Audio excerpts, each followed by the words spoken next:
Please tell us about the order and how you came to discover it exists. Well, thank you. I'm very happy to be here. The order is truly a secret society. It was founded in the United States at Yale University in 1833. It has continued and exists down to the present day. Each year, the order takes in 15 men, senior students from Yale University. Never more than 15, only once has it been less than 15. In 1946, they took in, I think, 10 rather than 15 members. So what we have is a secret society which, over the last 150 years, has accumulated about 2,500 members, of whom perhaps 500 are alive today. Of this 500, perhaps 100 are actively in pursuit of the objectives of the order. It's not another college fraternal society.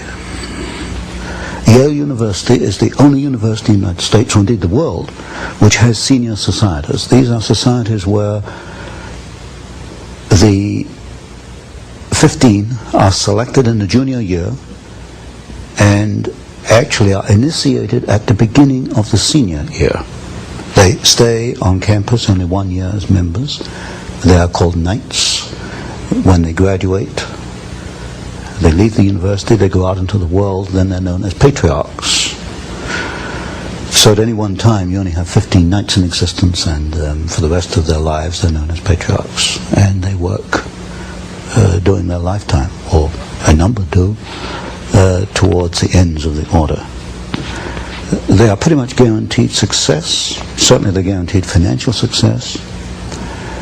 And in my reading of the material I have, I infer that so long as they go along with the purposes of the order, so long as they gear their careers and their lives towards certain ends, then they are guaranteed success. How did I come to this knowledge?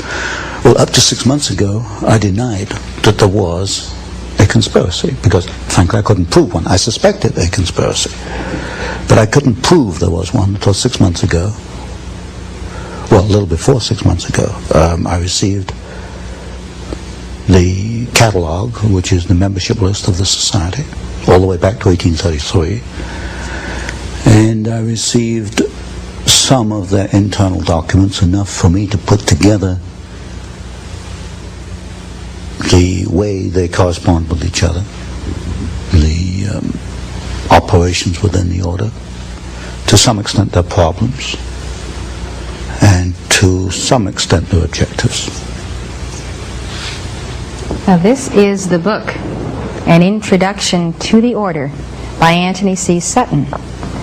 It has a skull and bones on the front and 322. The 322 is an identification. The order has a temple on the Yale campus. A temple? A temple, yes. It's a building maybe this 50, 60 feet by 40 feet, maybe 40 feet high. There's no windows, 2 big steel doors.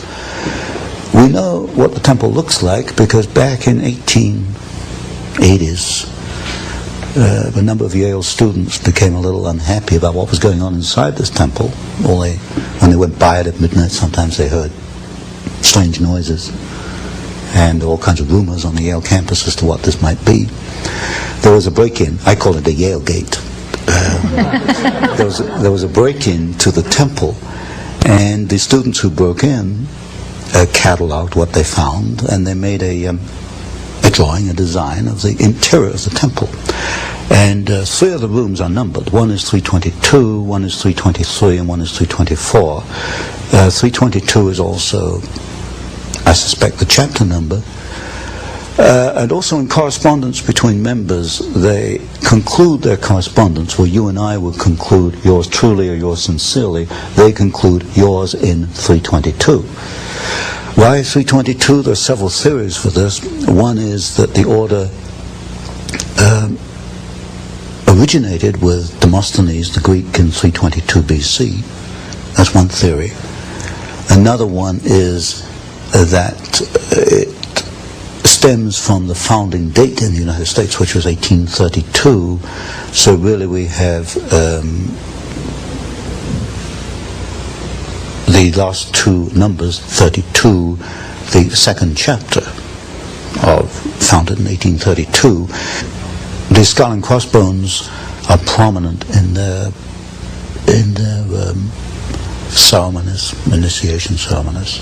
This is a symbol of death. Now, why would they take a symbol of death? Yes, from what I understand, when a new member is initiated, that would be in the senior year at Yale, he's placed within a coffin. Oh my. And now we only know this from the Yalegate papers, at least I call it Yalegate. And from the photographs we have of members inside the temple, many of these photographs are the 15 sitting around a table, and they have this skull and the crossbones sitting on the table in front of them.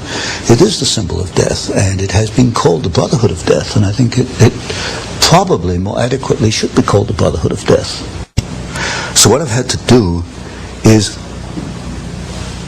look at the history, the biographies of the leading members of the order, and reconstruct their career and see if there's a common pattern in their careers.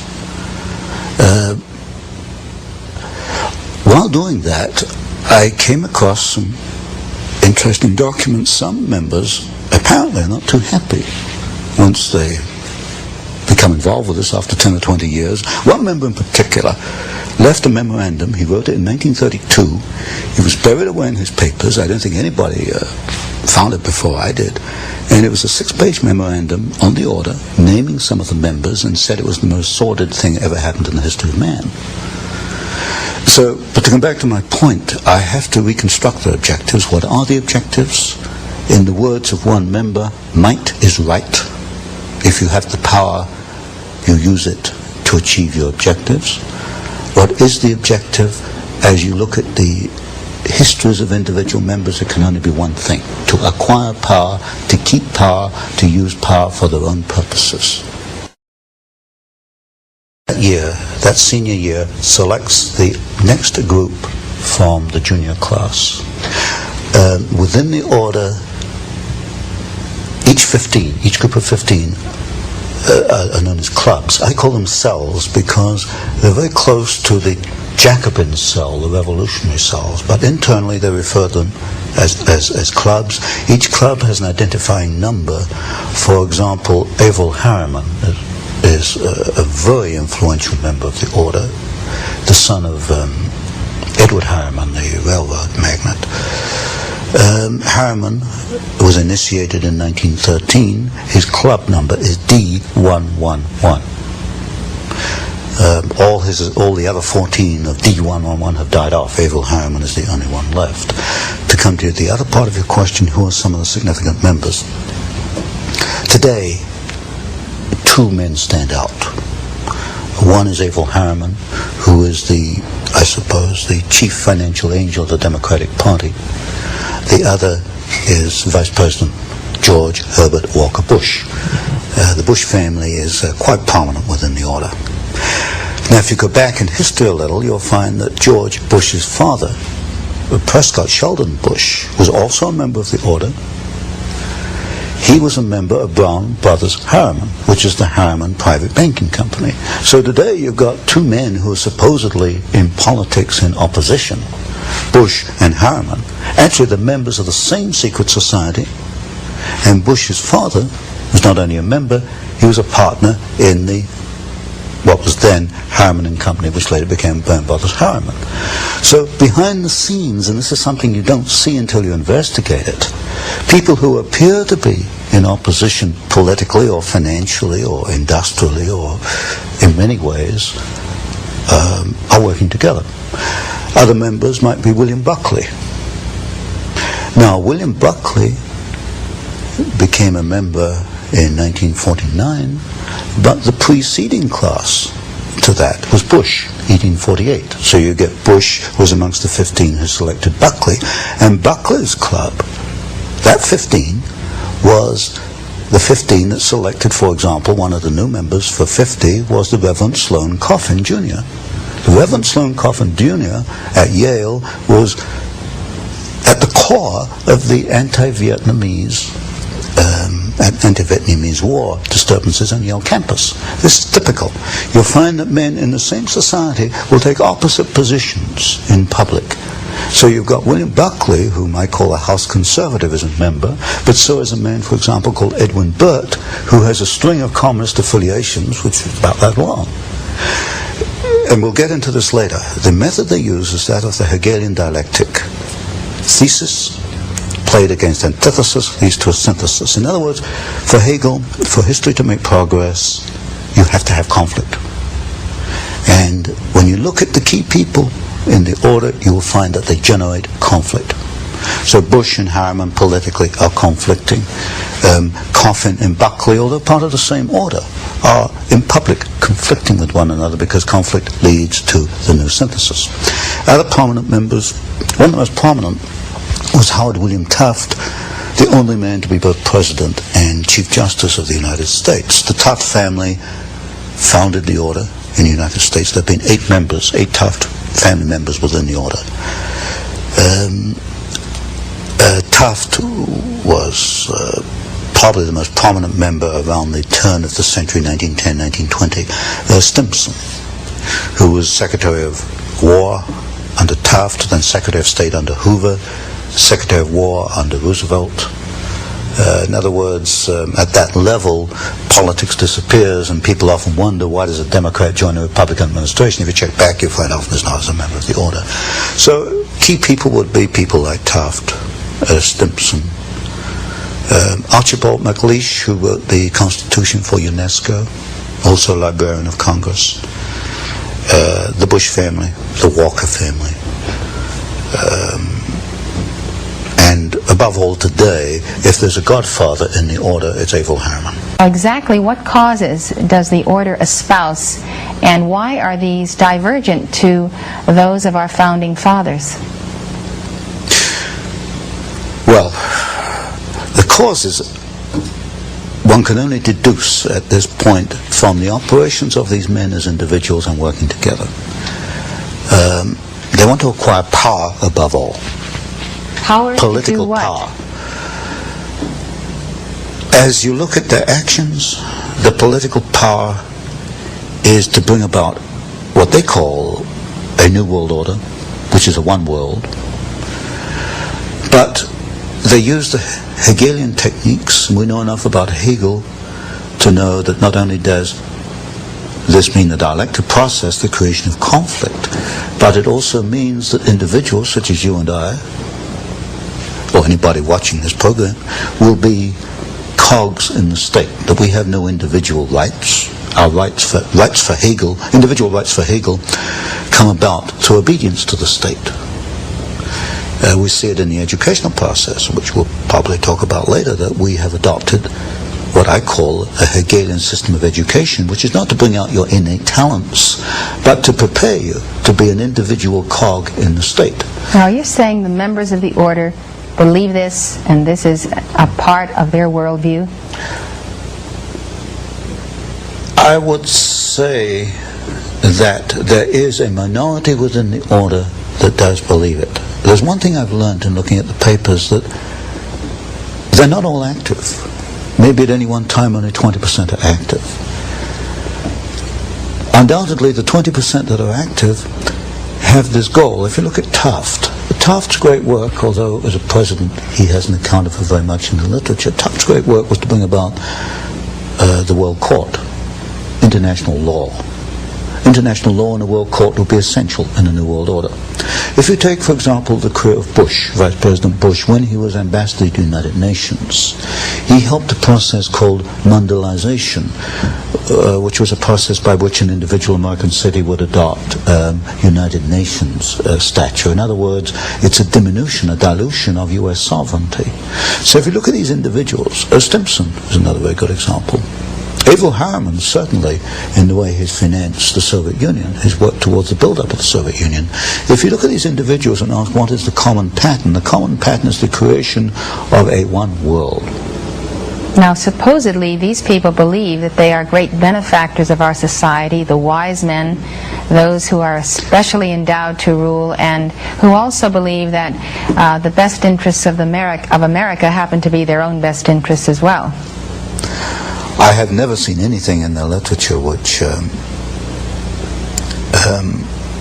leads me to believe that they have our individual rights in their hearts. What I do see in the literature and in the documents is a ruthless drive to acquire power for themselves and to help each other, because this is one of the tenets of the order, that if you have 3 men coming before you for a job, the preference absolutely goes to your brother in the order. This is in my book, The Order, Introduction to the Order, I call these chains of influence, and I trace one pattern where Stimson brought the McBundy family into the War Department. Then the McBundys go on and become key people both in Department of Defense and in the Council on Foreign Relations. They help each other along the way.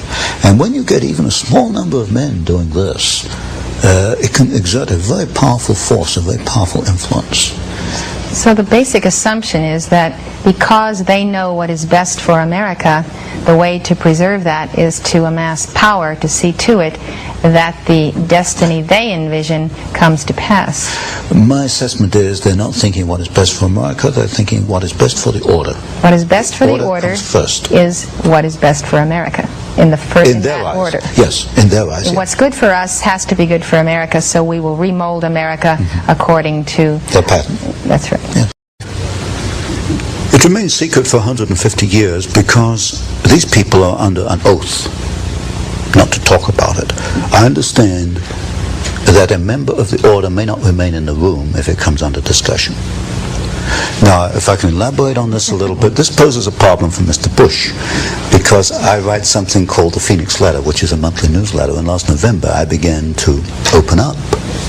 And a reader wrote to Mr. Bush and said, is what Mr. Sutton says, are you a member of this order? And the letter the reader got back was very interesting. It said, in effect, that the Vice President was not a member of a sordid secret society. That was not the question. The question was, are you a member of a secret society? The answer came back, he is not a member of a sordid secret society. Inserted the word, you see. This was a reader who doesn't give up, so he went back again. And I understand that as it stands, as we are now, that Mr. Bush is not willing either to admit he is a member of the order or to deny it, because they're under this oath not to discuss it. So when people look at the Council on Foreign Relations, in effect what they've been doing is looking at a kind of a veil which hides the order? Yes. The core, or my work, came about almost by accident.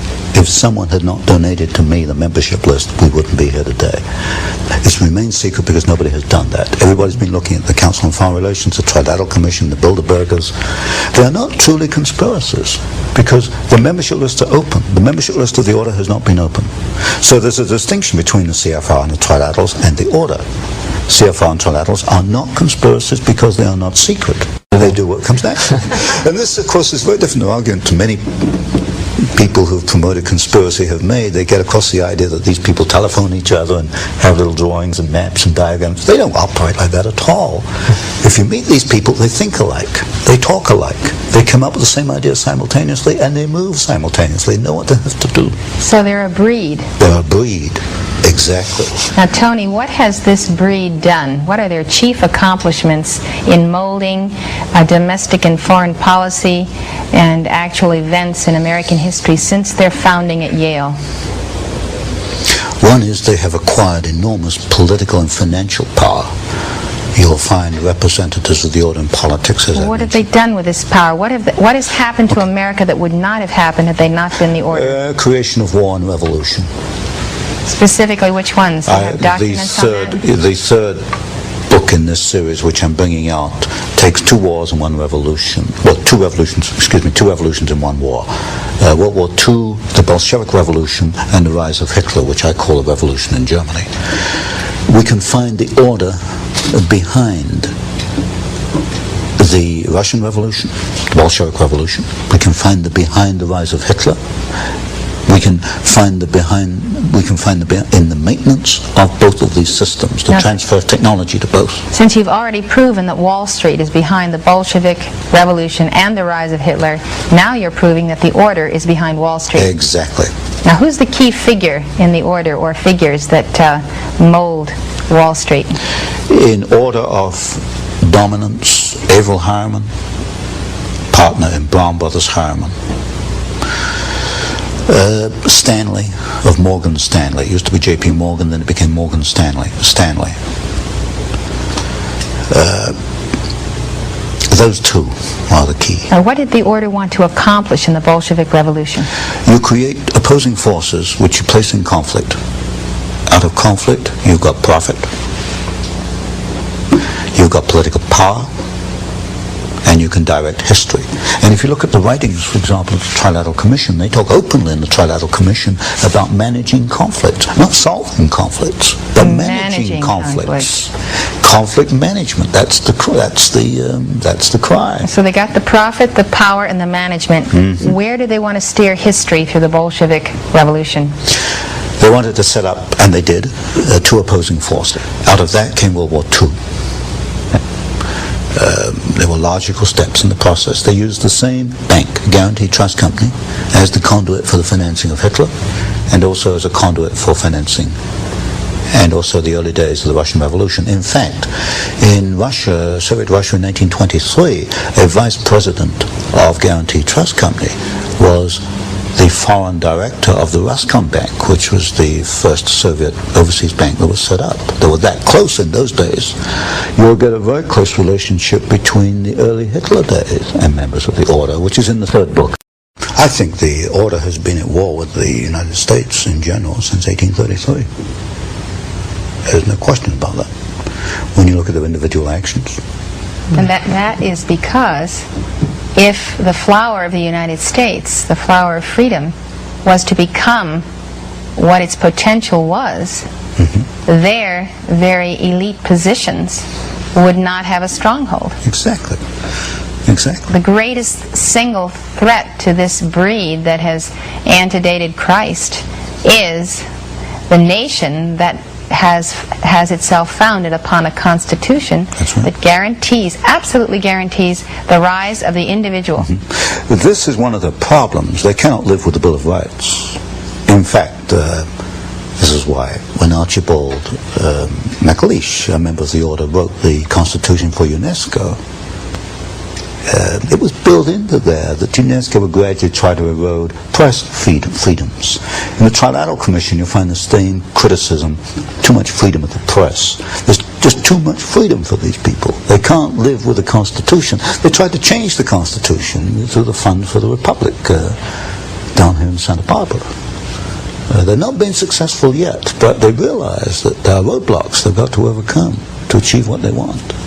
The most unfortunate thing to me is that when the people have coming at them from all directions this momentum of the Order, they turn and espouse the Order, or they let these people, or have in the past, become their idols, accept that they are an elite, accept that fact that they are superior, accept the projection from them to the people that they're superior.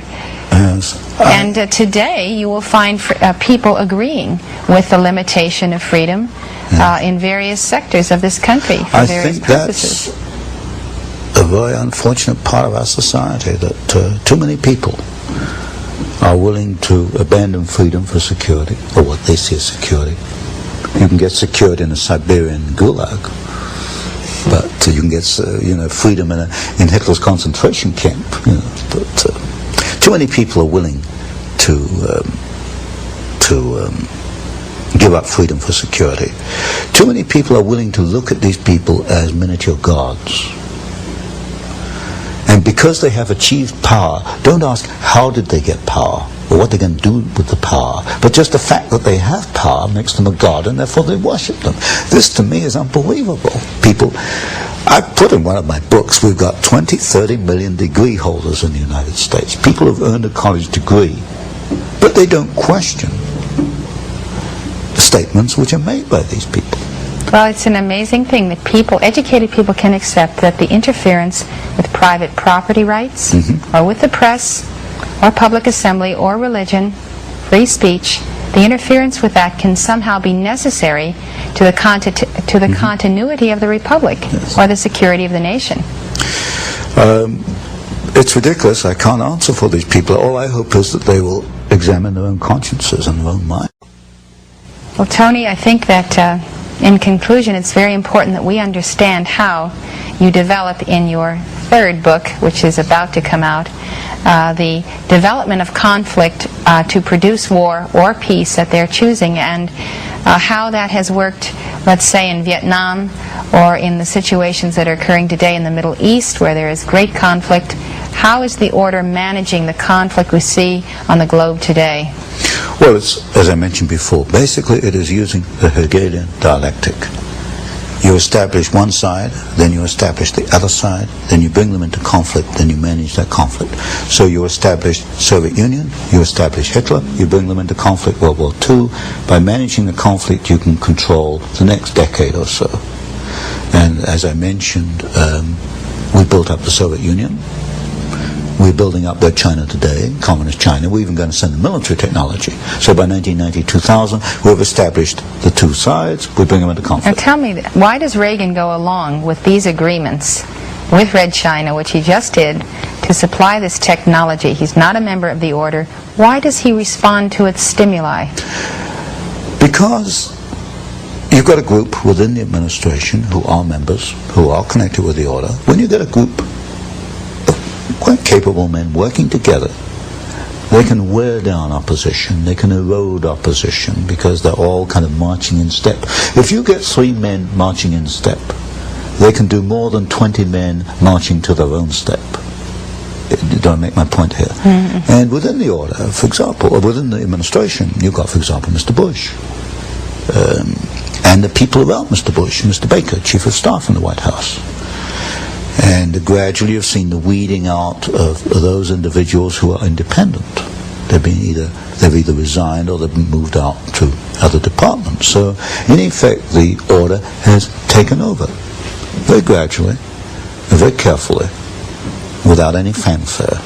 How is the order then managing the conflict in the Middle East? It's hard to believe that the Arabs or the Iranians or the Iraqis are actually under anyone's control except their own.